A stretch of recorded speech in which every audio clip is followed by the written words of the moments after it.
आज की जो वर्तमान की सरकार है वो महिला विरोधी है, वो दलित विरोधी है,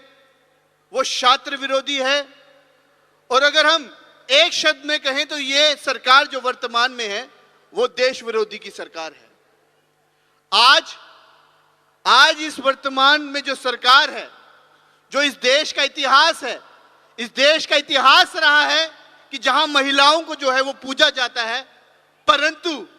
आज वर्तमान की इस सरकार में भारतीय जनता पार्टी की जो सरकार है, आज यहां पे महिलाओं पे जो है वो अत्याचार जो है वो किए जाते हैं। हमारे ज्यादातर वक्ताओं ने ये बात कही और ये बात हमें भी सुनने को मिलती है कि चारों कोनों से जब भी कोई हाथरस कहीं पे होता है, उन्नाव कहीं पे होता है, हाथरस में एक दलित महिला को उसके साथ दुष्कर्म किया जाता है, रात के अंधेरे में उसकी चिता को जलाया जाता है, और उस चिता को जलाने का काम और कोई नहीं वहां के डीएम के द्वारा किया जाता है। उन्नाव में एक महिला के साथ दुष्कर्म किया जाता है, और एक फिल्मी स्टोरी की तरह जिस तरीके से हम फिल्मों में देखते हैं, उसी प्रकार एक एक गवाह को जो है मारा जाता है।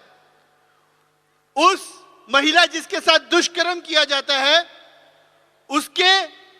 पिता को एक्सीडेंट में, जिस तरीके से हम फिल्मों में देखते थे, ट्रक से जो है कुचला जाता है, और फिर ये बोलते हैं कि वहां पे तो राहुल गांधी जी और प्रियंका गांधी जी और कांग्रेस पार्टी आवाज उठाती है, बाकी प्रदेशों में आवाज क्यों नहीं उठाती है? अरे भैया, बाकी प्रदेशों में जब कोई आदमी दुष्कर्म करता है तो वहां पे सरकार उनके साथ खड़ी नहीं होती है, परंतु भारतीय जनता पार्टी की जहां पे भी सरकार है, वहां पे जब दुष्कर्म किया जाता है, वहां पे भारतीय जनता पार्टी की जो सरकार है, वो जो हमारी बहन है, जिसको न्याय दिलाना चाहिए, उसके बजाय जो है वो दोषियों के साथ खड़ी होती है। इसलिए आप इस देश में हम देखते हैं कि दुष्कर्म हो, जहां कोई क्राइम हो, वो कहीं पर भी हो सकता है, परंतु जब कहीं पे दुष्कर्म हो और वहां पे कहीं क्राइम हो, वहां पे सरकार अगर कहीं पे उन दोषियों के साथ खड़ी होती है तो वो भारतीय जनता पार्टी है। साथियों, इस देश में सबसे बड़ी बीमारी अगर इस देश में आज की डेट में है तो वो बेरोजगारी है, वो महंगाई है। परंतु बड़ी दुख की बात यह है कि इस देश की जो बीमारी है, उस बीमारी का कोई इलाज नहीं है। और वो इलाज इसलिए नहीं है कि मैं अगर ये प्रश्न आपसे भी पूछूं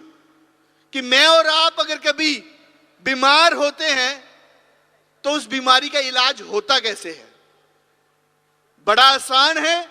कि सबसे पहले मुझे मानना पड़ेगा कि मैं बीमार हूं।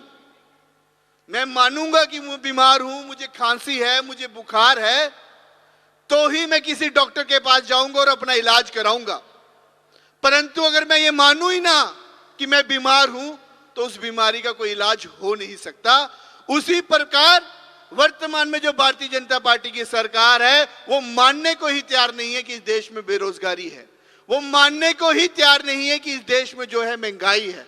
तो जब ये इस देश में सबसे बड़ी बीमारी को मानने को तैयार नहीं है, तो हम ये कैसे मान ले कि इस देश की जो सबसे बड़ी, आज की इस देश वर्तमान के समय में जो सबसे बड़ी बीमारी है, वो चाहे महंगाई हो, वो चाहे बेरोजगारी हो, और उसके साथ साथ जिस तरीके से नफरत की राजनीति जो है फैलाई जा रही वो हो, तो उसका उपचार किस तरीके से होगा? सुनकर देखो, सुनकर देखो, सुनकर देखो जी।